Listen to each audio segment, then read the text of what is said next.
Hello students, कैसे हैं आप सभी। मैं शुभम पुरोहित, आपका ज्योग्राफी एजुकेटर, स्वागत करता हूं आपके favourite YouTube channel magnet brains पर।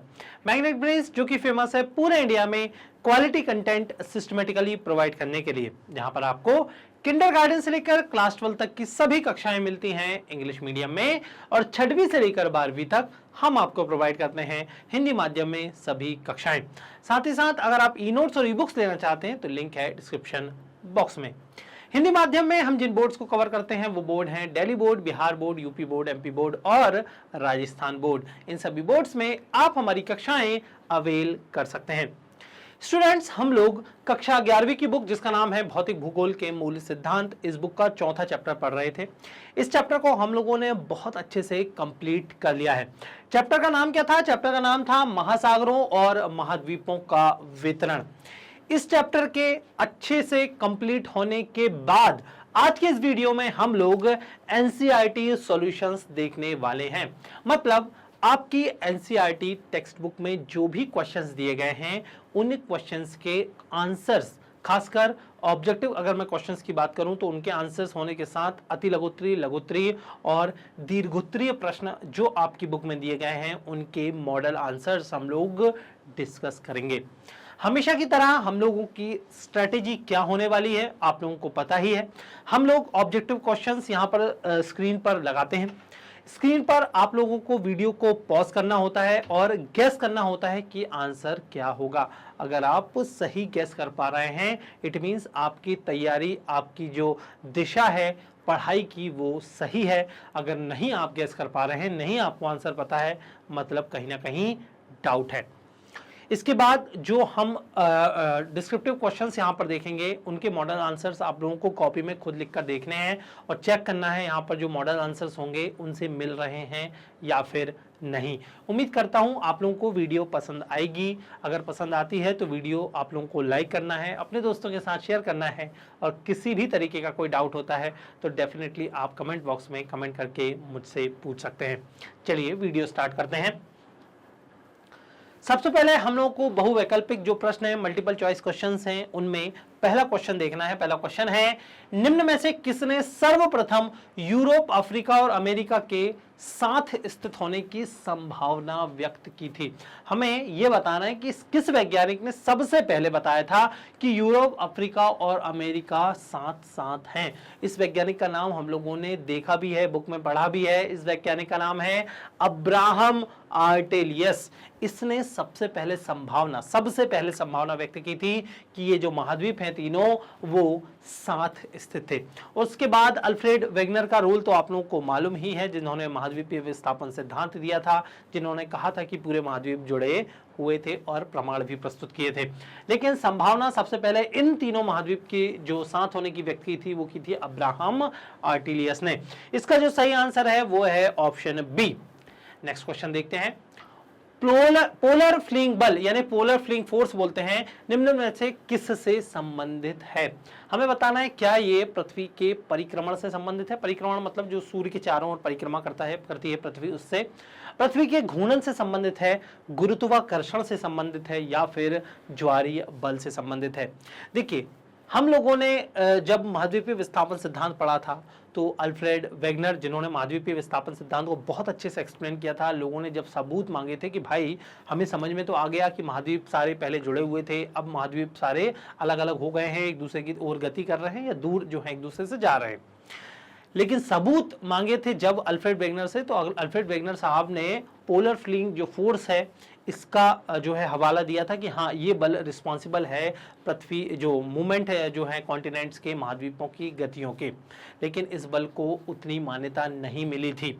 हम लोगों ने बाद में संवहनी धाराएं जैसा कॉन्सेप्ट भी पढ़ा था, कन्वेक्शनल करंट हम लोगों ने पढ़ा था, लेकिन वहां पर पोलर फ्लिंग फोर्स का जिक्र हम लोगों ने किया था और मैंने आप लोगों को बताया था कि ये जो बल है वो पृथ्वी के घूर्णन के कारण जो है उत्पन्न होता है। ठीक है, लेकिन जब हम लोगों ने महाद्वीपीय विस्थापन सिद्धांत पढ़ा था तब मैंने आप लोगों को बताया था कि ये बल लोगों ने इसलिए स्वीकार कर दिया कि ये इतना पावरफुल बल नहीं है कि इससे महाद्वीप ही खसक जाए। ठीक है, इसीलिए यहां पर पोलर फ्लिंग जो बल है आप लोगों से पूछा गया है। पोलर फ्लिंग बल मतलब घूर्णन के कारण महाद्वीपों का ध्रुवों की ओर स्थित हो जाना, ऐसा पॉसिबल नहीं हो सकता। खैर, इसका जो आंसर है वो है ऑप्शन बी, पृथ्वी के घूर्णन के कारण पोलर फ्लिंग जो बल है वो लगता है। थर्ड जो क्वेश्चन है वो देखिए कितना इंपॉर्टेंट क्वेश्चन है, इसको आईएमपी लगा लीजिए आप लोग। क्वेश्चन पूछा गया है कि इनमें से कौन सी लघु या माइनर प्लेट नहीं है। माइनर प्लेट नहीं है पूछा गया है। नाज़का प्लेट, फिलीपींस प्लेट, अरब प्लेट, अंटार्कटिक प्लेट आप लोगों से पूछी गई है, इनमें से कौन सी माइनर प्लेट नहीं है। तो माइनर प्लेट हम लोगों को बतानी है। अंटार्कटिक प्लेट हम लोगों को पता है, ये तो एक बहुत बड़ी प्लेट है। हम लोगों ने 7 बड़ी प्लेटें देखी हैं। 7 बड़ी प्लेट्स में जो एक प्लेट है वो है अंटार्कटिक प्लेट। इसके अतिरिक्त नज़का प्लेट, फिलीपींस प्लेट और अरब जो प्लेट है वो छोटी प्लेटें हैं। मैंने आप लोगों को बताया था कि हमारी पृथ्वी 7 बड़ी प्लेट और कुछ छोटी प्लेट से मिलकर बनी हुई है। तो 7 बड़ी प्लेटें हैं, ठीक है। इन 7 बड़ी प्लेटों के अतिरिक्त जो है कुछ छोटी प्लेटें अवस्थित हैं। हम लोगों ने बहुत अच्छे से पढ़ा है। कम से कम आप लोगों को 7 बड़ी प्लेटों के नाम तो याद होने ही चाहिए। अगर ये प्लेटें आप लोगों को पता होती हैं तो आप लोग इस क्वेश्चन का आंसर सही दे पाएंगे, क्योंकि 7 में एक ही नाम यहाँ पर आ रहा है, अंटार्कटिक प्लेट, ठीक है। उम्मीद करता हूं ये 3 क्वेश्चन आप लोगों को बहुत अच्छे से क्लियर होंगे। आप लोग सही गैस कर पा रहे होंगे, आप लोगों की तैयारी बहुत अच्छी चल रही होगी। अगर क्वेश्चन समझ में आ रहे हैं तो वीडियो को लाइक करना है, अपने दोस्तों के साथ शेयर करना है, और किसी भी तरीके का कोई डाउट होता है तो डेफिनेटली आप कमेंट बॉक्स में कमेंट करके मुझसे पूछ सकते हैं। चलिए आगे बढ़ते हैं। नेक्स्ट क्वेश्चन है कि सागरीय अधस्थल विस्तार सिद्धांत की व्याख्या करते हुए हैरी हेस जिनका नाम है, हेस ने निम्न में से किस अवधारणा पर विचार नहीं किया। हम लोगों को नहीं वाले जो क्वेश्चन होते हैं ना उसको खासकर अंडरलाइन कर लेना है, ताकि हम लोगों से क्वेश्चन जो है वो गलत ना हो। मध्य महासागरीय कटकों के साथ ज्वालामुखी क्रियाएं, महासागरीय नितल की चट्टानों में सामान्य व उत्क्रमण चुंबकीय क्षेत्र की पट्टियों का होना, विभिन्न महाद्वीपों में जीवाश्मों का वितरण और सागरीय तल की चट्टानों की आयु। हम लोगों को बताना है इनमें से किस बात का जिक्र हैरी हेस ने नहीं किया।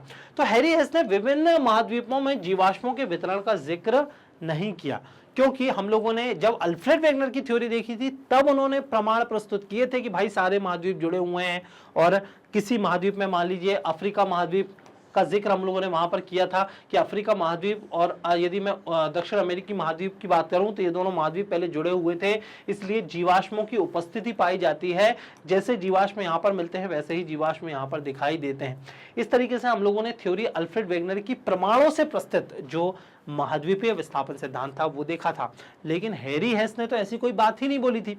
हैरी हेस ने तो बोला था कि भाई जो मध्य अटलांटिक कटक है, मध्य अटलांटिक कटक मतलब जो यहाँ पर कौन सा महाद्वीप है, यूरोप महाद्वीप, यहाँ पर अफ्रीका महाद्वीप, यहाँ पर साउथ अमेरिका महाद्वीप और यहाँ पर उत्तरी अमेरिका, ठीक है। इनके बीच में जो है सी फ्लोर जो होता है, सागर का जो तल है उसका विस्तार हो रहा है। यहाँ पर ज्वालामुखी क्रियाएं घटित हो रही हैं, और ज्वालामुखी क्रियाएं घटित हो रही हैं इस बात का पता लगाया था चुंबकीय क्षेत्र के अध्ययन के आधार पर चट्टानों की।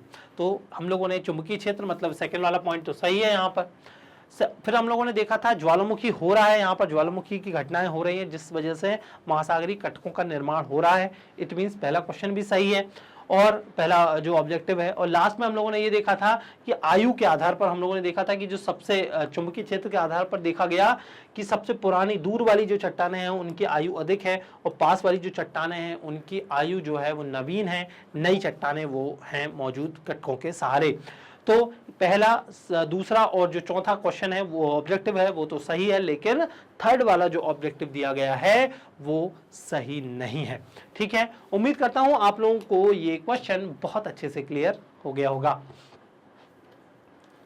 नेक्स्ट क्वेश्चन है कि हिमालय पर्वतों के साथ भारतीय प्लेट की सीमा किस तरह की प्लेट सीमा है। बहुत इंपॉर्टेंट क्वेश्चन, बहुत आसान क्वेश्चन कि हिमालय पर्वतों के साथ भारतीय प्लेट जो है, हमें पता है कि भारतीय प्लेट जो है वो यूरेशियन प्लेट से टकरा रही है। तो कुल मिलाकर ये जो टकराहट है वो किस तरीके की टकराहट है। क्या ये महासागरीय महाद्वीपीय अभिसरण है? नहीं भैया, कहां पर, इनमें से कौन सा महासागर कौन सा महाद्वीप है? दोनों ही क्या है, ठोस पिंड है, दोनों ही क्या है, महाद्वीप है। अपसारी सीमा है क्या? नहीं, अपसारी सीमा तो एक दूसरे से दूर जाती है, लेकिन ये दोनों तो एक दूसरे के क्या आ रही हैं, पास आ रही हैं। तो दूसरा वाला भी गलत हो गया। पहला भी गलत, दूसरा भी गलत। रूपांतर, रूपांतर में तो समानांतर गति होती है, मतलब ये वाला भी गलत हो गया। चौथा वाला महाद्वीपीय, महाद्वीपीय अभिसरण, हाँ ये बात सही है, क्योंकि यूरेशिया जो महाद्वीप है वो भी एक प्लेट पर अवस्थित है, जो इंडियन जो प्लेट है वो भी एक महाद्वीपीय प्लेट है। तो कुल मिलाकर दोनों में टकराहट हो रही है, दोनों प्लेट एक दूसरे के पास आ रही हैं, इसलिए इसे हम लोग अभिसारी या अभिसरण जो बोलते हैं, मतलब महाद्वीपीय, महाद्वीपीय अभिसरण बोलते हैं। और सीमा का अगर मैं जिक्र करूं तो इसे अभिसारी सीमा बोला जाता है। तो इसका जो आंसर है वो है ऑप्शन डी, महाद्वीपीय, महाद्वीपीय अभिसरण। तो उम्मीद करता हूं ये 5 ऑब्जेक्टिव क्वेश्चंस आप लोगों को समझ में आ गए होंगे। किसी भी ऑब्जेक्टिव क्वेश्चन में आप लोगों को डाउट हो, बिल्कुल अगर आप लोगों को क्लियर ना हो तो आप बेहिचक कमेंट बॉक्स में कमेंट करके मुझसे पूछ सकते हैं, ठीक है। चलिए, सेकंड जो क्वेश्चन है वो ये बोल रहा है कि महाद्वीपों के प्रवाह के लिए वेगनर ने निम्नलिखित में से किन बलों का उल्लेख किया। 30 शब्दों में हमें आंसर देना है। मैंने आप लोगों को बता ही चुका हूं कि महाद्वीपों के विस्थापन की जब बात वेगनर से पूछी गई, क्योंकि अल्फ्रेड वेगनर साहब ने ही महाद्वीपीय विस्थापन सिद्धांत दिया था और सही दिया था। लोगों को स्वीकार भी था, लोगों को सहमति भी थी कि हाँ महाद्वीप गति कर रहे हैं। लेकिन जब सबूत मांगा, प्रमाण मांगा, तब भी उन्होंने दे दिया। लेकिन जब बोला कि हाँ भाई आपने सबूत भी दिया, आपने बता भी दिया महाद्वीप गति कर रहे हैं, अब बताइए कि क्यों गति कर रहे हैं। लेकिन इस बात में महाद्वीपीय जो वेगनर साहब थे, अल्फ्रेड वेगनर साहब, वो लोगों को सहमत नहीं कर पाए। उन बलों का जिक्र करना है हमें जो अल्फ्रेड वेगनर साहब ने बताए थे, हालांकि वो सही नहीं थे, लेकिन जिक्र तो हमसे पूछा गया है, बताना है हम लोगों को। तो पहला जो बल उन्होंने बताया वो बल बताया पोलर या ध्रुवीय फ्लीइंग बल, जिससे संबंधित ऑब्जेक्टिव क्वेश्चंस भी हम लोगों ने देखे थे। और दूसरा बल जो उन्होंने बताया जो था ज्वारीय बल, मतलब पृथ्वी और सूर्य जो हैं वो एक दूसरे के ऊपर, या पृथ्वी जो है, चंद्रमा जो है, एक दूसरे के ऊपर गुरुत्वाकर्षण बल लगा रहे हैं और इन गुरुत्वाकर्षण बलों की वजह से महाद्वीपों का विस्थापन हुआ है। ये बात बोली थी अल्फ्रेड वेगनर साहब ने। तो दोनों ही जो बात थी वो गलत थी। ध्रुवीय या पोलर फ्लीइंग बल की वजह से महाद्वीपों का विस्थापन नहीं हुआ, ऐसे तो सारे महाद्वीप ध्रुवों की ओर ही स्थित हो जाते, मतलब ये बात भी गलत हो गई। और ये बात ज्वारीय बल, इस बात मतलब ऐसे नकार दिया गया कि गुरुत्वाकर्षण बल इतने पावरफुल नहीं होते कि वो महाद्वीपों को गति करवा पाए। तो हम लोग देख लेते हैं कि ध्रुवीय फ्लीइंग बल पृथ्वी के घूर्णन से संबंधित है। पृथ्वी की आकृति एक संपूर्ण गोले जैसी नहीं है, वरन यह भूमध्य रेखा पर उभरी हुई है। यह उभार पृथ्वी के घूर्णन के कारण है। दूसरा बल जो वेगनर महोदय ने सुझाया वह ज्वारीय बल है, जो सूर्य और चंद्रमा के आकर्षण से संबंधित है, जिससे महासागरों में ज्वार पैदा होते हैं। वेगनर का मानना था कि करोड़ों वर्षों के दौरान ये बल इतने शक्तिशाली हो गए कि इन्होंने विस्थापन कर दिया। ये बात बोली अल्फ्रेड वेगनर साहब ने। हालांकि ये दोनों ही बातें गलत थी। बाद में हम लोगों ने संवहनीय धारा सिद्धांत देखा, जिसमें बोला गया कि ये दोनों बल रिस्पॉन्सिबल नहीं थे महाद्वीपों या महासागरों की गतियों के लिए। जो बल रिस्पॉन्सिबल था वो था संवहनीय धारा सिद्धांत, या जो चीज हम लोगों ने पढ़ी थी कन्वेंशनल करंट थ्योरी में। ठीक है, उम्मीद करता हूं ये प्रश्न आप लोगों को समझ में आ गया होगा। चलिए नेक्स्ट क्वेश्चन देखते हैं। मेंटल में संवहन धाराओं के आरंभ होने और बने रहने के कारण क्या है। भाई मेंटल, खासकर अगर मैं बात करूं ऊपरी मेंटल, जिसको क्या बोलते हैं, दुर्बलता मंडल। भाई याद आ रहा है ना, ये क्या है, क्रस्ट। इसको हिंदी में क्या बोलते हैं, हिंदी में बोलते हैं भूपर्पटी। इसको क्या बोलते हैं इंग्लिश में, मेंटल। हिंदी में भी इसको मेंटल ही बोलते हैं। और ये है हिंदी में इसको बोलते हैं क्रोड, इंग्लिश में बोलते हैं कोर। ठीक है, मैंने आप लोगों को बताया था कि क्रस्ट मेंटल और कोर में जो ऊपरी मेंटल होता है, ऊपरी मेंटल होता है वो कौन सी अवस्था में है, ये द्रव अवस्था में है। और द्रव अवस्था में मौजूद होने के कारण इसका नाम एक और था, जिसको हम लोग बोलते हैं इंग्लिश में एस्थेनोस्फीयर, और हिंदी में बोला जाता है दुर्बलता मंडल। पढ़ा है ना हम लोगों ने। दुर्बलता मंडल में संवहनीय धाराएं चलती हैं ऐसे ऐसे गोल गोल, और इस वजह से महाद्वीपों की गति या महासागरों की गति होती है। तो इन्हीं संवहनीय धाराओं के आरंभ होने का कारण हमें बताना है, और ये भी बताना है कि ये आज भी बनी क्यों हुई है। तो इसमें हम लोगों ने देखा था कि वहाँ radio active materials, radio active पदार्थ मौजूद हैं जिनका क्षय लगातार होता रहता है और ऊर्जा निकलती है जिससे संवहनीय धाराओं यानी कन्वेक्शनल करंट की उत्पत्ति होती है। तो देख लेते हैं, संवहनीय धाराएं रेडियो एक्टिव तत्वों से उत्पन्न ताप भिन्नता के कारण मेंटल भागों में उत्पन्न होती हैं। होम्स ने तर्क दिया, होम्स मतलब आर्थर होम्स ने तर्क दिया कि पूरे मेंटल भाग में इस प्रकार की धाराओं की तंत्र जो है वो विद्यमान है। यह उन प्रवाह बलों की व्याख्या प्रस्तुत करने का प्रयास था जिसके आधार पर समकालीन वैज्ञानिकों ने महाद्वीपीय सिद्धांत या विस्थापन सिद्धांत को नकार दिया।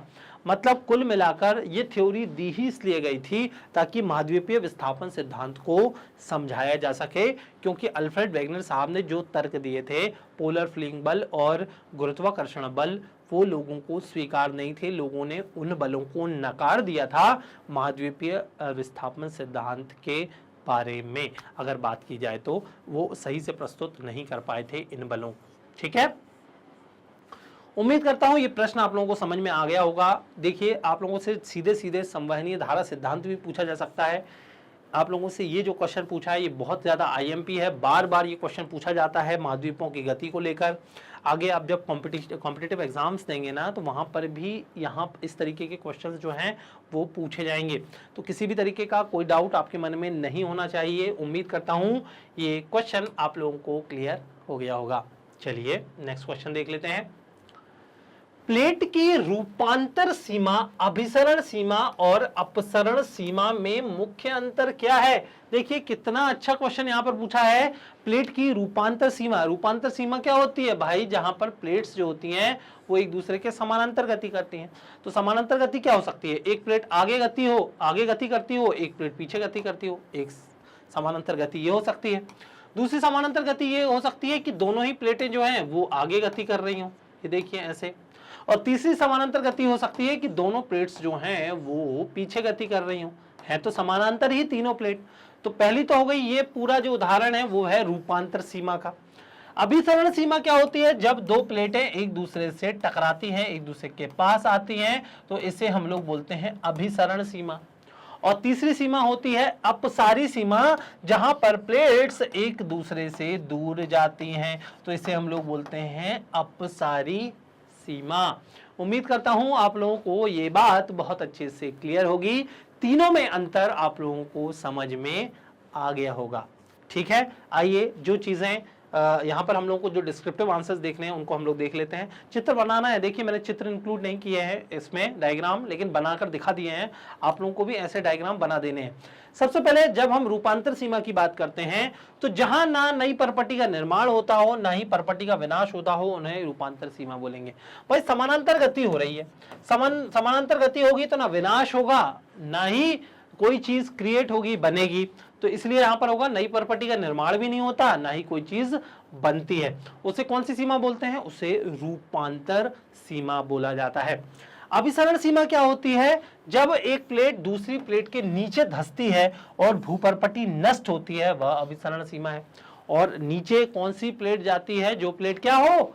भारी हो। और जनरली हम लोगों ने देखा था कि महासागरीय जो प्लेट होती है वो भारी प्लेट होती है। तो जब दो प्लेटें एक दूसरे से टकराती हैं तो एक प्लेट क्या होती है? धंसती है, नष्ट होती है। ऐसी की सीमा को बोला जाता है अभिसरण सीमा। ठीक है, और अपसारी सीमा की अगर बात की जाए तो जब वह स्थान जहां से दो प्लेटें एक दूसरे से हटती हैं, दूर जाती हैं, तो इसे अपसारी सीमा बोलते हैं। इसका सबसे अच्छा जो उदाहरण है वो है मध्य अटलांटिक कटक। मध्य अटलांटिक कटक, उम्मीद करता हूं मिड ओशियनिक रिज भी बोलते हैं इसको, पता है ना? मध्य अटलांटिक कटक को मिड अटलांटिक कटक भी रिज भी बोलते हैं, मध्य मिड ओशियनिक रिज भी बोलते हैं। उम्मीद करता हूं आप लोगों को ये क्वेश्चन बहुत अच्छे से क्लियर हो गया होगा। देखिए, हम लोगों का जो उद्देश्य होता है ना वो ये होता है कि क्वेश्चन के माध्यम से आप लोगों की तैयारी जो है वो अच्छी हो सके। सिर्फ यहाँ पर ऐसा नहीं है कि मॉडल जो है आंसर्स वो बता दिए गए, जो लिखा है वो पढ़ दिया गया और आगे बढ़ गए, नहीं। क्वेश्चंस के माध्यम से अगर आप लोगों के कॉन्सेप्ट जो है अगर क्लियर नहीं है तो वो भी क्लियर कर दिए जाते हैं। तो ध्यान से इन क्वेश्चंस को देखना है, खुद से लिखने की कोशिश करनी है और मैच करना है यहाँ पर जो मॉडल आंसर्स हैं उनसे। अगर आप लोगों को अब तक वीडियो पसंद आई है तो वीडियो को लाइक करना है, अपने दोस्तों के साथ शेयर करना है, और किसी भी तरीके का कोई डाउट होता है तो डेफिनेटली आप कमेंट बॉक्स में कमेंट करके मुझसे पूछ सकते हैं। चलिए, जो नेक्स्ट क्वेश्चन है वो ये बोल रहा है कि दक्कन ट्रैप के निर्माण के दौरान भारतीय स्थलखंड की स्थिति क्या थी। हम लोगों ने भारतीय प्लेट की गति देखी है, वो डायग्राम आप लोगों को याद होगा इस तरीके से, जिसमें भूमध्य रेखा के नीचे जो था हमारा इंडिया अवस्थित था और धीरे से भूमध्य रेखा के ऊपर आया था। आप लोगों को पता है ना, ये वाला डायग्राम हम लोगों ने बनाया था एक बहुत अच्छे से, जिसमें ईयर्स भी दिए गए थे कि कौन से ईयर्स में भारत की स्थिति क्या थी। आप लोगों से पूछा जा रहा है कि दक्कन ट्रैप का जब निर्माण हुआ था, दक्कन के पठार का जो जब निर्माण हुआ था, जो कि जहां पर काली मिट्टी है, बेसाल्टिक लावा उपस्थित है या बेसाल्टिक चट्टान उपस्थित है, तो ये किस समय दक्कन ट्रैप का निर्माण हुआ, आप लोगों को बस इतना बता देना है। भारत की स्थिति हम लोगों को बतानी है कि दक्कन ट्रैप के निर्माण के दौरान भारतीय स्थलखंड की स्थिति जो थी वो क्या, कहां थी, भारत कहां पर अवस्थित था, भूमध्य रेखा के ऊपर था, नीचे था, कहां था, अक्षांशीय स्थिति कुल मिलाकर हमें बतानी है। तो आज से 14 करोड़ वर्ष पहले भारतीय प्लेट सुदूर दक्षिण में 50 डिग्री दक्षिणी अक्षांश पर अवस्थित थी। सुदूर दक्षिण में कहां पर अवस्थित थी, 50 डिग्री दक्षिणी अक्षांश में। आज तो भले ही 8 डिग्री से जो है 37 डिग्री तक स्थिति है, लेकिन पहले कहां पर थी, 50 डिग्री दक्षिणी अक्षांश पर अवस्थिति थी। भारतीय प्लेट और यूरेशियन प्लेट को टेथिस सागर अलग करता था। मैंने आप लोगों को बताया था कि इंडियन प्लेट और यूरेशियन प्लेट के बीच में यहां पर एक सागर अवस्थित था, जिसको हम लोग बोलते हैं टेथिस सागर या टेथिस सी। तो यूरेशियन प्लेट जब इंडियन प्लेट से टकराई तो मलबा इकट्ठा हुआ टेथिस सागर में और वलन पड़ गए, फोल्ड पड़ गए, और इन फोल्ड के कारण ही हम लोग जो है हिमालय पर्वत श्रेणी को फोल्ड माउंटेन बोलते हैं, वलित पर्वत श्रेणी बोलते हैं। तो भारतीय प्लेट और यूरेशियन प्लेट को टेथिस सागर अलग करता था और तिब्बतीय खंड एशियाई जो स्थल खंड है उसके करीब था। भारतीय प्लेट के एशियाई प्लेट की तरफ प्रवाह के दौरान एक प्रमुख घटना घटी, वह थी लावा प्रवाह से दक्कन ट्रैप का निर्माण होना। ऐसा लगभग 6 करोड़ वर्ष पहले आरंभ हुआ, जो एक लंबे समय तक जारी रहा। तो यही आप लोगों से पूछा है कि जब दक्कन ट्रैप का निर्माण हुआ था तो भारतीय स्थलखंड की स्थिति क्या थी, स्थिति थी 50 डिग्री दक्षिणी अक्षांश, और ये हुआ कब, ये हुआ लगभग 6 करोड़ साल पहले। ठीक है, तो उम्मीद करता हूं आप लोगों को ये प्रश्न बहुत अच्छे से क्लियर हो गया होगा, पक्का। चलिए नेक्स्ट क्वेश्चन पर चलते हैं। अब आप लोगों को दीर्घोत्तरीय प्रश्न जो है वो पूछा गया है, बहुत अच्छा प्रश्न है, बार बार एग्जाम में पूछा जाता है। इस प्रश्न को आप लोग आईएमपी जो है कर लीजिए। आप लोगों को एग्जाम में पूछने की ये जो संभावना है ना, ये जो प्रश्न है सबसे ज्यादा एग्जाम में बार बार जो है पूछ लिया जाता है। आप लोगों को ध्यान से इस प्रश्न को अटेम्प्ट करना है। उम्मीद करूंगा सारे पॉइंट्स जो हैं इस प्रश्न में जो भी पूछे गए हैं आप लोग एग्जाम में लिख कर आएंगे, और सिर्फ लिखना नहीं है, रटना नहीं है, समझना है। ठीक है, पूछा गया है कि महाद्वीपीय विस्थापन सिद्धांत के पक्ष में दिए गए प्रमाणों का वर्णन करें। महाद्वीपीय विस्थापन सिद्धांत और इसके पक्ष में दिए गए प्रमाण जो किसने दिए थे, अल्फ्रेड वेगनर साहब ने दिए थे। एक एक करके हमें देखना है कि महाद्वीप गति कर रहे हैं, पहले जुड़े हुए थे, इस जुड़े होने के पक्ष में कौन कौन से प्रमाण प्रस्तुत किए गए थे। तो महाद्वीपीय विस्थापन सिद्धांत के तहत वेगनर ने कहा था कि 20 करोड़ वर्ष पहले सभी जो महाद्वीप थे वो आज की तरह अलग अलग नहीं थे, बल्कि पेंजिया के ही भाग थे।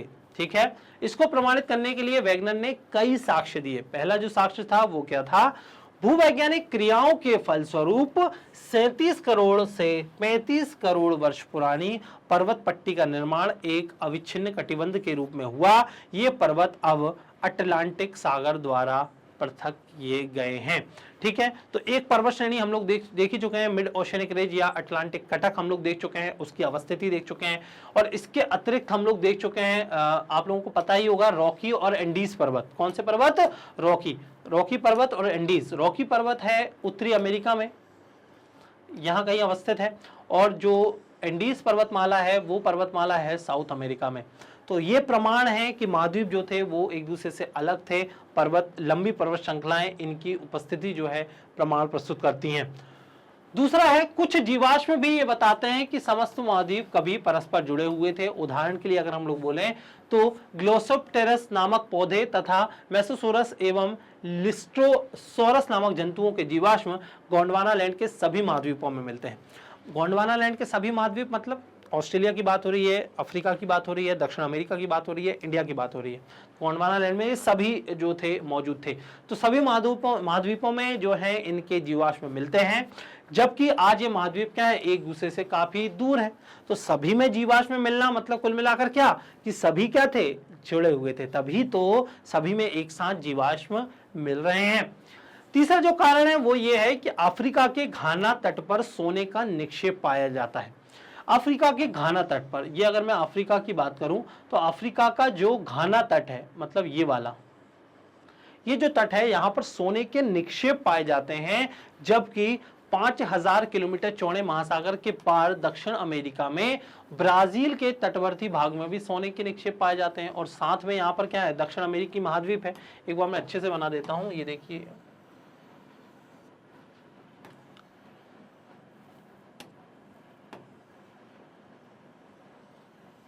ठीक है। तो ये है अफ्रीका का घाना तट।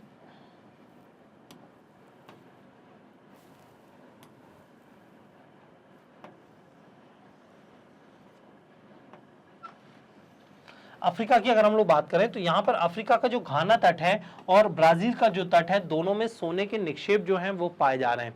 तो ब्राजील में तो सोना मिल रहा है, लेकिन अफ्रीका में आसपास कोई सोना नहीं मिल रहा है। और सोना मिल रहा है इस बात का सूचक है कि दोनों जगहें जो थी, दोनों महाद्वीप जो थे वो एक दूसरे से जुड़े हुए थे, तभी तो सोने के निक्षेप घाना तट पर पाए जा रहे हैं। तो और ये दोनों स्थान जो थे पहले जुड़े हुए थे और आज कितने किलोमीटर दूर हैं, लगभग 5000 किलोमीटर दूर है। और ये जो अटलांटिक महासागर है उससे पृथक होते हैं।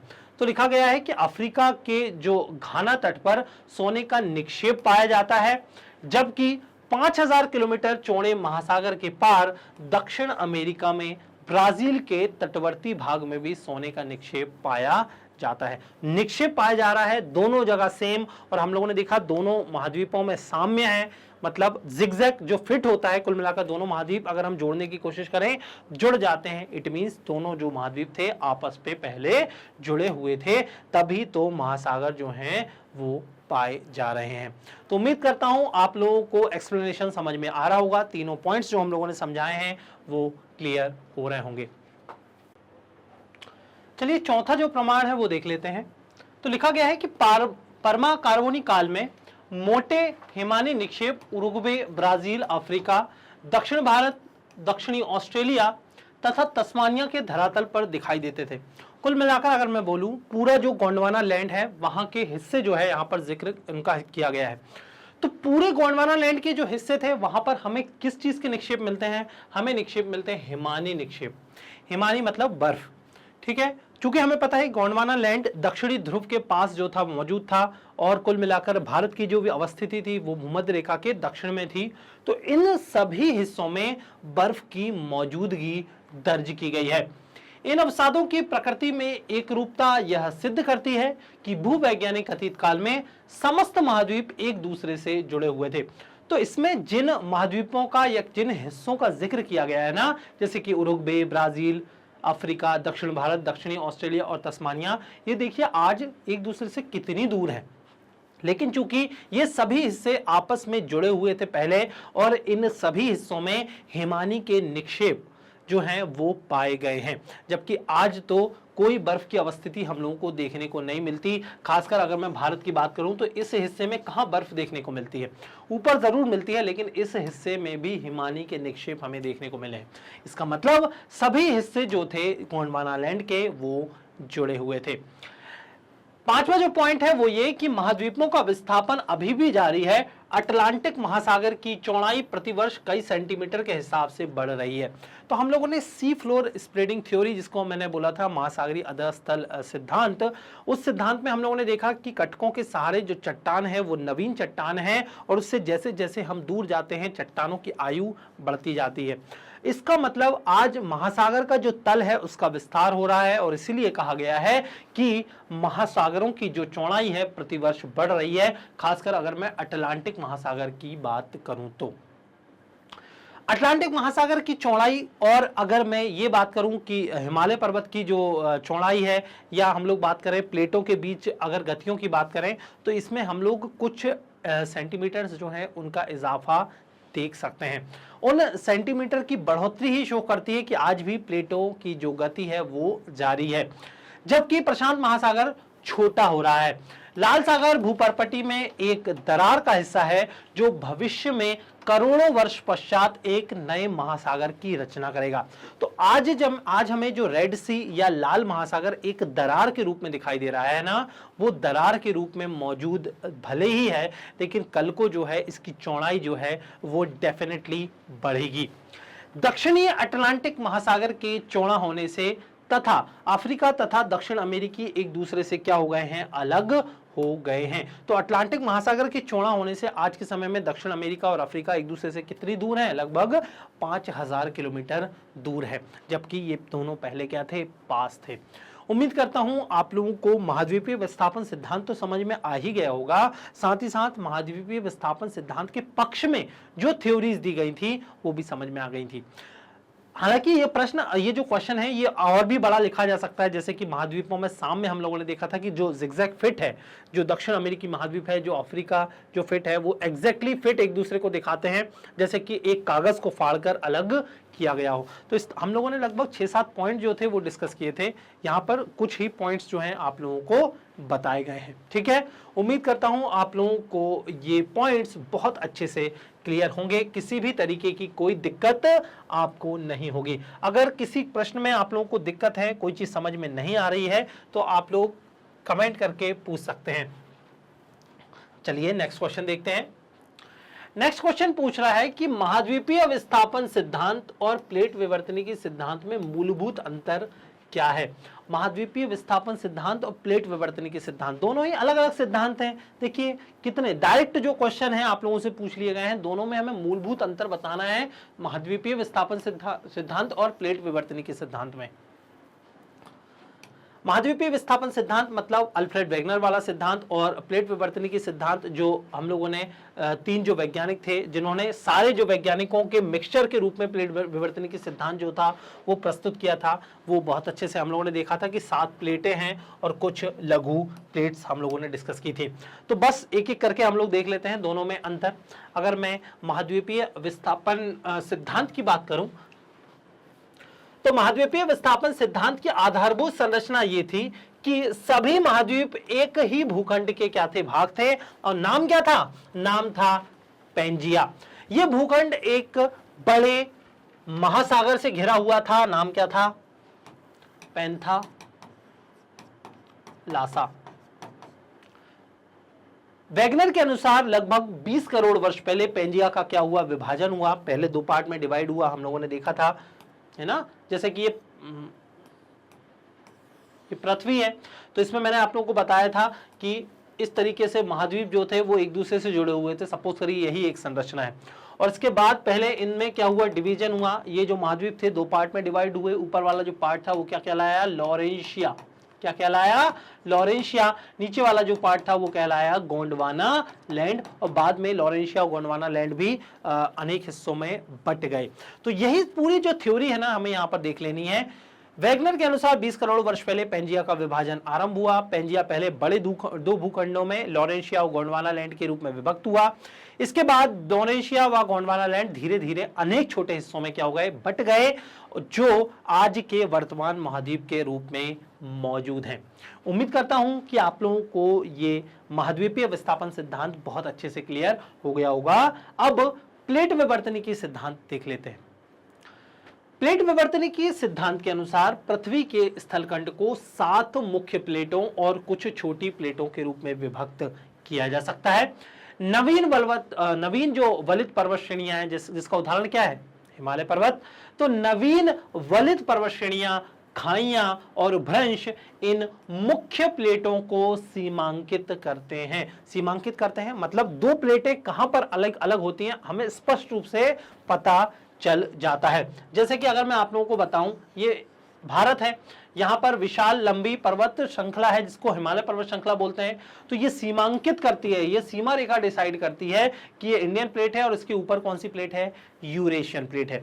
इसी तरीके से जब मैं दक्षिण अमेरिका की बात करता हूं तो दक्षिण अमेरिकी महाद्वीप में आप लोगों को पता है एक लंबी पर्वत श्रृंखला है जिसको हम लोग बोलते हैं एंडीज पर्वत श्रृंखला। ये सीमा बताती है कि ये दक्षिण अमेरिकी प्लेट है, ये कौन सी प्लेट है, ये प्रशांत महासागर प्लेट है। तो दक्षिण अमेरिकी प्लेट और प्रशांत महासागरीय प्लेट को ये इंडीज पर्वतमाला सीमांकित करती है। तभी तो यहां पर लिखा गया है कि नवीन वलित पर्वत श्रेणियां, खाइयां, ट्रेंचेज, भ्रंश या फॉल्ट जिसको हम लोग बोलते हैं, इन मुख्य प्लेटों को सीमांकित करते हैं। सीमांकित करते हैं मतलब बाउंड्री बनाते हैं। महाद्वीप एक प्लेट का हिस्सा है और प्लेट गतिमान है, ये हम लोगों ने पढ़ा हुआ है। महाद्वीप हो या महासागर हो या फिर महाद्वीप महासागर दोनों हो सकते हैं, दोनों ही किसका हिस्सा है, एक प्लेट का हिस्सा है। वैगनर की संकल्पना कि केवल महाद्वीप ही गतिमान है सही नहीं है, महासागर भी गतिमान है। हम लोगों ने देखा था महासागरीय अधस्थल सिद्धांत, ठीक है, विस्थापन सिद्धांत जिसको हम लोग बोलते हैं सी फ्लोर स्प्रेडिंग थ्योरी, हम लोगों ने देखा था। उम्मीद करता हूं कि महाद्वीपीय विस्थापन सिद्धांत और प्लेट विवर्तनिकी सिद्धांत जिसको हम लोग प्लेट टेक्टोनिक थ्योरी बोलते हैं बहुत अच्छे से आप लोगों को क्लियर हो गया होगा। देखिए प्लेट टेक्टोनिक थ्योरी भी अपने आप में पूरी पूछी जा सकती है, इसलिए ध्यान से पढ़िएगा, बहुत ज्यादा आईएमपी है प्लेट टेक्टोनिक थ्योरी, ठीक है, पक्का पढ़ेंगे ना। अगर आप लोगों को वीडियो पसंद आ रही है, सारे क्वेश्चन समझ में आ रहे हैं, सारे ही प्रश्न जो इस वीडियो में या एनसीईआरटी में आप लोगों को दिए गए हैं ना, सारे ही प्रश्न आईएमपी हैं सारे। इसमें ऐसे कोई प्रश्न आप लोगों को नहीं मिलेंगे जो मुझे लगता है कि बिल्कुल लेस इंपॉर्टेंट है या बिल्कुल ऐसा ही पूछ लिया गया है, ऐसा कोई भी प्रश्न इसमें शामिल नहीं है। सारे ही प्रश्न आप लोगों को ध्यान से पढ़ने हैं और उनके मॉडल आंसर्स जो हैं वो समझकर लिखना है। महाद्वीपीय प्रवाह सिद्धांत के उपरांत की प्रमुख खोज क्या है जिससे वैज्ञानिकों ने महासागर व महाद्वीपीय वितरण के अध्ययन में पुनः रुचि ली। कुल मिलाकर बोला गया है कि महाद्वीपीय प्रवाह सिद्धांत कि महाद्वीप जो है वो गति कर रहे हैं, इसके उपरांत की प्रमुख खोज क्या थी, क्योंकि लोग तो उसके बाद सुस्त हो गए थे, लोगों ने खोज करना बंद कर दी थी, जिससे वैज्ञानिकों ने महासागर और महाद्वीपीय वितरण के अध्ययन में पुनः रुचि ली। हमें ये बात डिस्कस करनी है। बहुत ही डीप क्वेश्चन ये वाला पूछा गया है। मैं आप लोगों से गुजारिश करूंगा ध्यान से इस प्रश्न को अपन लोगों को समझना है, ठीक है। महाद्वीपीय प्रवाह सिद्धांत के द्वारा वैगनर ने जानकारी प्रस्तुत की थी, वह पुराने तर्क पर आधारित थी। वर्तमान में जानकारी के जो स्रोत हैं वे वैगनर के समय में उपलब्ध नहीं थे। चट्टानों के चुंबकीय अध्ययन और महासागरीय तल के मानचित्रण ने विशेष रूप से निम्न तथ्यों को उजागर किया। तो वैगनर के टाइम ये चुंबकीय जो क्षेत्र वाली जो बात है या सागर तल के जो मानचित्रण वाली बात है, ये उस समय पॉसिबल नहीं थी, ये आज के समय में पॉसिबल हो पा रही है। ये देखा गया है कि मध्य महासागरीय कटकों के साथ साथ ज्वालामुखी उद्गार सामान्य क्रिया है और ये उद्गार इस क्षेत्र में बड़ी मात्रा में लावा क्या है वो निकालते हैं। तो ठीक है, बाद में पता चल गया कि भाई मध्य महासागरीय क्षेत्र में क्या है, कटक मौजूद है, पर्वत श्रृंखला मौजूद है, जिससे लावा लगातार क्या हो रहा है, बाहर आ रहा है। नेक्स्ट, मध्य महासागरीय जो कटक है कि मध्य भाग के दोनों तरफ समान दूरी पर पाई जाने वाली चट्टानों के निर्माण का समय, संरचना, संगठन और चुंबकीय गुणों में समानता पाई जाती है। कुल मिलाकर अगर हम अटलांटिक महासागर की बात करें तो अटलांटिक महासागर में जो मध्य अटलांटिक कटक है उसके दोनों ओर की चट्टानों का अगर हम अध्ययन करें, दोनों ओर की, तो हमें पता चलता है, और ईस्ट और वेस्ट की जो चट्टानें हैं उनके अध्ययन से हमें जानकारी मिलती है कि दोनों चट्टानों की संरचना, संगठन की वो किन पदार्थों के मिले हुए हैं, तो संरचना, संगठन, आयु, चुंबकीय क्षेत्र हमें बताते हैं कि दोनों तरफ की चट्टानें क्या हैं, सेम है। महासागरीय कटकों के समीप की चट्टानों में सामान्य चुंबकत्व ध्रुवण पाई जाती है तथा ये चट्टानें नवीनतम हैं। तो जब हम चुंबकीय क्षेत्र या मैग्नेटिक फील्ड का अध्ययन करते हैं तो हमें पता चलता है कि ये जो पास वाली चट्टानें हैं नवीन हैं और दूर वाली जो चट्टानें हैं वो पुरानी हैं, ठीक है। कटकों के शीर्ष से दूर चट्टानों की आयु भी अधिक है, मतलब इसकी आयु क्या है, वो अधिक है और इसकी आयु जो है वो नवीन है। उम्मीद करता हूं आप लोगों को प्रश्न समझ में आ रहा होगा, ठीक है। दरअसल क्या था कि जब वैगनर ने महाद्वीपीय विस्थापन सिद्धांत दिया, प्रवाह सिद्धांत दिया, तो उस समय चीजें अपने आप डिस्कस हो गई, लोगों ने बहुत ज्यादा रुचि उस समय नहीं ली। लेकिन धीरे धीरे क्या हुआ, टेक्नोलॉजी आगे बढ़ी, चुंबकीय क्षेत्र का अध्ययन स्टार्ट हुआ, मैप जो थे वो मैंने आप लोगों को बताया था द्वितीय विश्व युद्ध के बाद जब टसल चल रही थी किसके बीच, अमेरिका और रूस यानी यूएसएसआर के बीच, तो जो सी फ्लोर था उसकी खोज की गई, बड़े बड़े जो जहाजों के माध्यम से पता लगाया गया कि भाई समुद्र के नीचे क्या है। तब लोगों के मध्य जो था वो इंटरेस्ट जो था फिर से जगने लगा, आखिर पृथ्वी की उत्पत्ति कैसे हुई, क्या महाद्वीपों में प्रवाह जो है वो हो रहा है, महासागर फैल रहे हैं, इस तरह की बातों में लोगों को इंटरेस्ट जगने लगा। वरना लोग तो फिर से सो गए थे उस थ्योरी के बाद। ठीक है, ये थ्योरीज इन दो खोजों के बाद, टेक्नोलॉजी के इंप्रूवमेंट के बाद ही सामने आई। महासागरीय पर्वटी की चट्टानें महाद्वीपीय पर्वटी की चट्टानों की अपेक्षा अधिक नई है। मैंने आप लोगों को बताया था कि जो कटक है, कटक मतलब पर्वत श्रृंखला आप समझ सकते हैं जो महासागर के अंदर स्थित होती है। कटकों के सहारे क्या स्थित होते हैं, ज्वालामुखी स्थित होते हैं। भाई ज्वालामुखी लावा निकलेगा महासागर के नीचे से, तो वो लावा निकलेगा तो चट्टानें कौन सी लाएगा, ऑब्वियस सी बात है कि वो नवीन चट्टानें लेकर आएगा। तो महासागर की जो चट्टानें हैं वो कैसी चट्टानें हैं, नवीन चट्टानें हैं। तो लिखा भी गया है कि महासागरीय पर्वती की चट्टानें महाद्वीपीय पर्वती की चट्टानों की अपेक्षा क्या है, नई है। महासागरीय पर्वती की चट्टानें कहीं भी 20 करोड़ वर्ष से अधिक पुरानी नहीं है। मतलब कहने का यह है कि महासागर की जो पर्वती, महासागर की जो सतह है ना, वो कहीं भी 20 करोड़ साल से अधिक पुरानी नहीं है। क्योंकि मैंने आप लोगों को बताया था कि जैसे कि ये दक्षिण अमेरिकी महाद्वीप है, अगर अफ्रीका महाद्वीप की अगर मैं बात करूं, यहाँ पर उत्तरी अमेरिकी महाद्वीप है, यहाँ पर यूरोप जो महाद्वीप है। ये हम लोगों ने डिस्कस किया था कि ये मध्य महासागरीय क्या है, कटक है। तो हम लोगों ने देखा था कि सी फ्लोर यानी समुद्र की जो सतह है उसमें लगातार विस्तार जारी है। लावा जब निकलता है तो इस तरीके से चट्टानों को धक्का दे देता है दोनों साइड से, और ये चट्टानें जमीन के नीचे वापस चली जाती हैं। ठीक है, पुनः लावा बन जाती है, मैग्मा बन जाती है, पुनः जो है धरातल पर वापस पिघल कर आ जाती हैं। एक हम लोगों ने ज्वालामुखी एक चक्र, एक साइकिल देखा था कन्वेक्शनल करंट का। तो यहाँ पर जो पुरानी चट्टानें हैं वो नई चट्टानों द्वारा उनको धक्का दे दिया जाता है, वो जमीन के नीचे चली जाती हैं इस प्रकार, और नष्ट हो जाने के बाद नवीन लावा जो है वो सतह पर बाहर आ जाता है। तो इसलिए यहाँ पर धीरे धीरे चट्टानें खसक जाती हैं, नष्ट हो जाती हैं, और इसीलिए यहाँ पर बताया गया है कि महासागरीय पर्वती की ये चट्टानें कहीं भी 20 करोड़ साल से पुरानी नहीं है। लेकिन हमें महाद्वीप में तो 20 करोड़ साल से पुरानी चट्टानें मिल जाती हैं। तभी तो बोला गया है कि महासागर नए हैं अपेक्षाकृत महाद्वीपों की तुलना में। महाद्वीपीय पर्वती के भूकंप उद्गम केंद्र अधिक गहराई पर स्थित होते हैं, जबकि मध्य महासागरीय कटकों के क्षेत्र में भूकंप उद्गम केंद्र कम गहराई पर विद्यमान होते हैं। कुल मिलाकर यह बोला जा रहा है कि जब महाद्वीपों में भूकंप आते हैं ना, तो उद्गम केंद्र जो होते हैं वो अधिक गहराई पर, जहां से भूकंप की उत्पत्ति होती है, खासकर जिसको हम लोग फोकस बोलते हैं, फोकस पॉइंट बोलते हैं। तो महाद्वीपों पर जो फोकस पॉइंट होता है, जहां से भूकंप की उत्पत्ति होती है, वो पास स्थित होते हैं, जमीन से पास स्थित होते हैं, कम गहराई पर, ज्यादा गहराई पर स्थित होते हैं। महाद्वीपीय पर्वती के जो भूकंप है उद्गम केंद्र अधिक गहराई पर, महाद्वीप में मतलब किसमें, अगर मैं उत्तरी अमेरिका की बात करूं, अगर मैं यूरोप की बात करूं, अगर मैं बात करूं अफ्रीका की, अगर मैं बात करूं दक्षिण अमेरिका की या एशिया की किसी भी महाद्वीप की बात करूं, तो वहां पर जो उद्गम केंद्र है, जहां से भूकंप की उत्पत्ति होती है, वो अधिक गहराई पर उत्पत्ति होती है, या उद्गम केंद्र या फोकस पॉइंट अधिक गहराई पर है। लेकिन अगर हम महासागरों की बात करें तो ये उद्गम केंद्र, ये फोकस पॉइंट कम गहराई पर अवस्थित है। ये बात आप लोगों को समझनी है। तो हम लोगों ने अभी ये बात देखी कि महाद्वीपीय प्रवाह सिद्धांत के उपरांत की प्रमुख खोज क्या है, जिसने वैज्ञानिकों को महासागर और महाद्वीपीय वितरण के अध्ययन में पुनः रुचि लेने पर मजबूर किया। ठीक है, उम्मीद करता हूं आप लोगों को ये प्रश्न समझ में आ गया होगा, किसी भी तरीके की कोई दिक्कत आप लोगों को नहीं होगी। ठीक है जी, देखिए गहरी खाइयों में भूकंप उद्गम केंद्र अधिक गहराई पर हैं, जबकि मध्य महासागरीय कटकों के भूकंप उद्गम केंद्र कम गहराई पर विद्यमान है।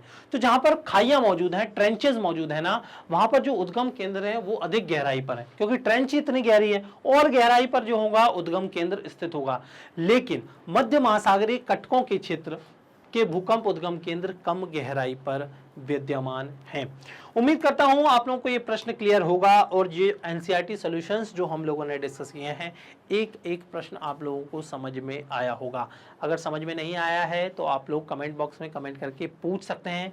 किसी भी तरीके का डाउट मन में रखने की ज़रूरत नहीं है, हम हैं ही इसलिए ताकि आप लोगों के सारे डाउट्स क्लियर हो सकें। इसी तरीके से सीबीएसई बोर्ड के साथ Delhi board, Bihar board, UP board, MP board और राजस्थान बोर्ड में मैग्नेट ब्रेन्स आप लोगों को क्लासेस प्रोवाइड करता है। साथ ही साथ वैदिक मैथ्स क्रैश कोर्स और स्पोकन इंग्लिश की क्लासेस भी मैग्नेट ब्रेन्स चैनल द्वारा चलाई जा रही हैं। www.magnetbrains.com ये हमारी ऑफिशियल वेबसाइट है जिसका इंटरफेस आप मेरे पीछे देख सकते हैं। यहाँ पर सारे कोर्सेज अपडेटेड फॉर्म में सिंक्रोनाइज्ड वे में नज़र आ जाएंगे। किसी भी तरीके की कोई दिक्कत आप लोगों को महसूस नहीं होने वाली, और दिक्कत होती है तो आप पूछ सकते हैं। डे टू डे अपडेट्स के लिए आप हमारे सोशल मीडिया चैनल्स को भी फॉलो कर सकते हैं। जिन सोशल मीडिया चैनल्स पर हम उपलब्ध हैं वो हैं YouTube, Facebook, Instagram, Twitter, Telegram और व्हाट्सएप चैनल। आपको करना क्या है, इन सभी चैनल्स को सब्सक्राइब कर लेना है। आज की इस वीडियो को ढेर सारा प्यार देना है और मिलते हैं हम लोग नेक्स्ट वीडियो में इसी उत्साह के साथ, जिसमें हम लोग डिस्कस करेंगे MIQs, MCQs, आगे बहुत सारी वीडियोस आएंगी, तो आप लोग जुड़े रहिएगा मैग्नेट ब्रेन्स के साथ। चलिए मिलते हैं नेक्स्ट वीडियो में। Thank you so much. E notes और ई बुक्स के लिए आप डिस्क्रिप्शन बॉक्स चेक कर लीजिएगा। चलिए ठीक है, मिलते हैं।